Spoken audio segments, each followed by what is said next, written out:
Hello, everyone. Let's get ready to learn about teaching strategies. Today we're going to be talking about strategies for teaching preschool children in small groups. So we're, primarily looking at direct instruction.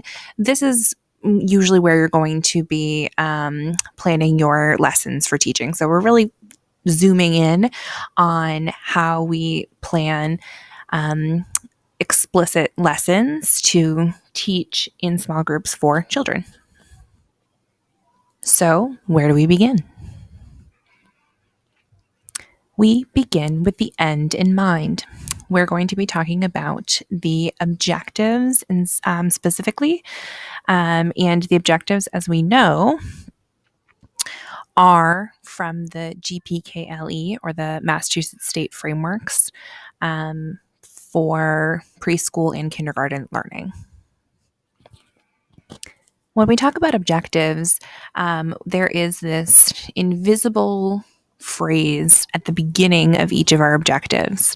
That invisible phrase is, by the end of this lesson, students can. Or by the end of this lesson, students will be able to. We like to say can just so that there's a little bit of wiggle room there because not every student is going to be able to 100% master the objective by the end of the lesson. But we want children to be able to focus on one particular objective at a time. There is always intermodal teaching going on. We're always talking about counting in numbers at the same time that we're looking at, recording science data. We're not doing anything in a vacuum.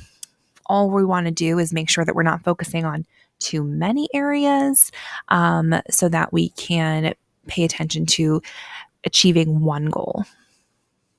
So let's take a look at an example objective. This is straight from the GBKLE. We have the Massachusetts Standard, which is SLPK6. Now, the invisible phrase here is, by the end of this lesson, students can speak audibly and express thoughts, feelings, and ideas. So, one question that I want you to kind of ask yourself when you're looking through the objectives to choose, what am I going to teach today, is, does this objective need to be taught in a small group direct instruction setting, or can it be taught in another way, maybe even more effectively? So let's take a look at the next column here, which is possible learning activities. The first one says, the children could practice using language to initiate or enter play situations. They could socialize with their peers, express their thinking in a variety of situations. Note the examples are centers, whole group, pairs, etc. Children could verbally share their play plan with their peers, or they could share ideas for what props to add to dramatic play. So already, especially looking at the second bullet point there, it does say that this standard does not need to be taught in a small group direct instruction setting. This could be taught throughout the entire day, throughout natural play in your classroom. What this standard is telling us is that adults, we should be encouraging children to do this all the time. So the next column is possible evidence of learning is that children will speak audibly, provide examples of appropriate speaking levels, appropriately express their thoughts, feelings, and ideas with classmates. So we just need to, educators can, provide children with age-appropriate content and vocabulary, model problem solving, model how to speak in different situations. We are guiding the children on how to speak to one another all the time. I think that there are many social, emotional, health, physical, art, what else? Was I thinking? In a lot of these speaking and listening objectives, they are all really naturalistic and do not need to be taught explicitly at a small group. These can be taught throughout the day. They're just good to have in mind, and take a look at them once in a while to kind of do a refresher. And it's like, ooh, geez, yeah, maybe I do need to focus on that a little bit more. But that will be one sort of thing that you want to look at when choosing an objective. Here's another objective. The standard is WPK1. By the end of this lesson, students can dictate words to express a preference or opinion about a topic. For example, I would like to go to the fire station to see the fire truck and meet the fireman. That's something that they would prefer to do in their opinion. So, possible learning activities. The children could express a preference or opinion about a topic and have their words transcribed and read back to them. They could dictate words to complete a sentence starter conveying a preference or opinion, such as a favorite food. Sentence starters are super fun. The sentence starter in this case might just be, I like to eat. And then the children fill in that blank at the end, and their teacher can fill it in for them, and they can draw a picture to go along with it. This objective certainly can be taught and should be taught in a small group setting because we're asking the children to use their own writing and their own pictures on a piece of paper to express language specifically about their opinion to others. So in this case, you really would have to have the children sitting in a small group so that you can have one-on-one interactions with each one of them. This is what dictate means. The child is going to tell you about their picture, and you are going to be able to write it down. You're modeling what writing looks like so that they have an understanding of that.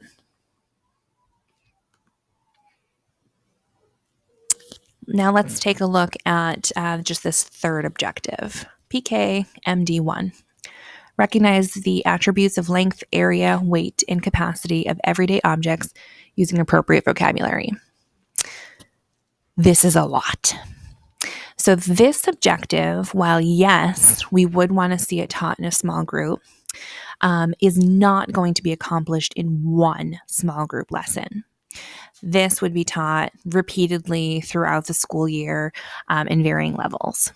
We can look at what educators can do to see, well, what do I teach, first, second, last, or what have you. We can provide rich and varied materials to help children explore.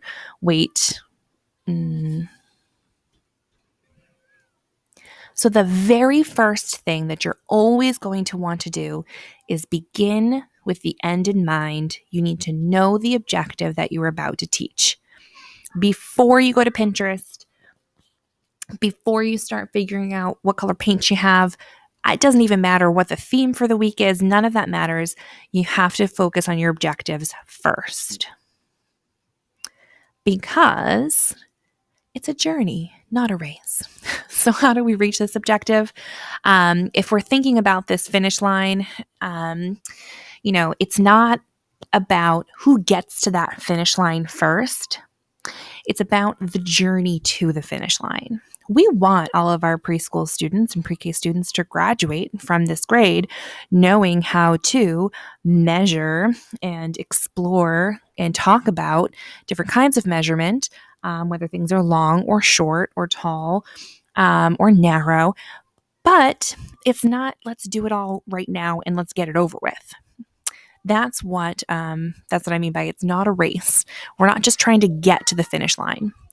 We are trying to explore all of the different parts of this objective and accomplish it. So you need to think of your objective as not the end of a race, but more like the end of a board game. Have we explored all of these different pieces? Have we tried different things? Sometimes when you're playing a game, you go backwards a little bit. That happens when we're trying to learn objectives as well. Sometimes you think that they're doing great, and then all of a sudden, wait a minute, we've missed something. That's okay. The journey is going to look a little bit different for every child, but that's what's important. So we will always begin with the end in mind. You need to make sure that you know what those objectives are, and then think of reaching that goal as part of a journey, but not like a race.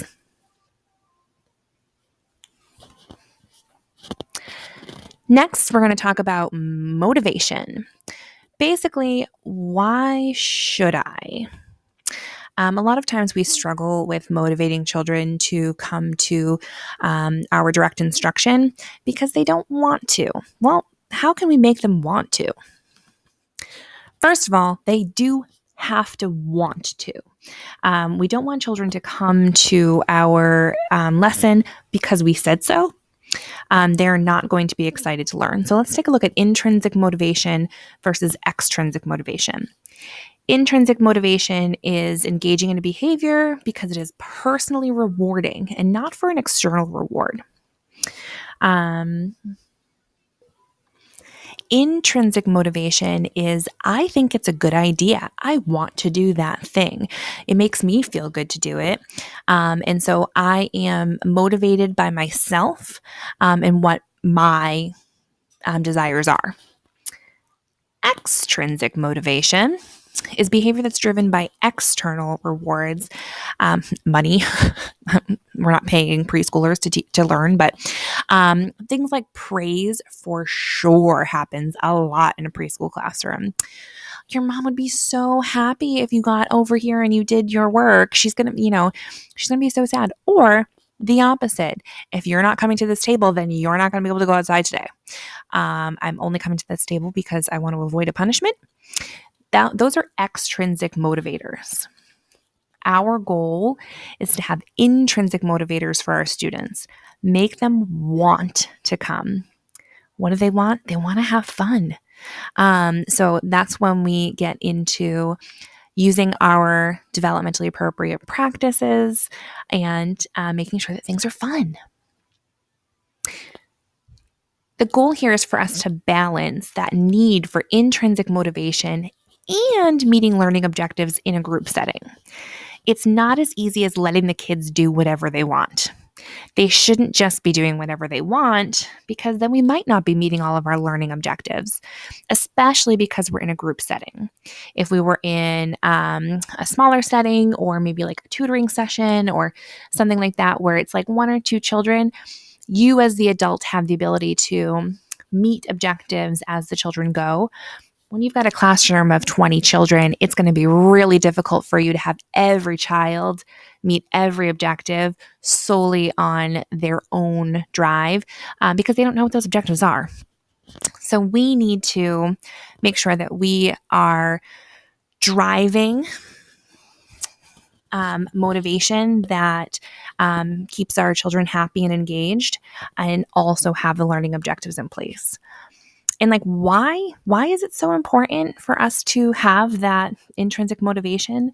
For all of these reasons. Go ahead and pause for a moment. This is going to be part of your reading. But this is the results of one study that showed the difference between children who were engaged in an activity that they chose and that they had intrinsic motivation for versus doing activities that they had extrinsic motivation for. It's a beautiful thing. 1, 2, 3. What are some actual strategies though? Like this is all cool, but what do you actually want me to do? Not that. How about this?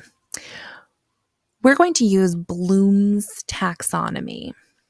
In Bloom's taxonomy, I don't have a full visual of that for you, do I? Nope. Okay. So Bloom's taxonomy is a series of critical thinking strategies that go from the most basic, I know something, I can recall facts, which is the red column there for knowledge, all the way to all the way up to evaluation. I know this information so well that I can make judgments about it. I have valid ideas, and I can like critique this information.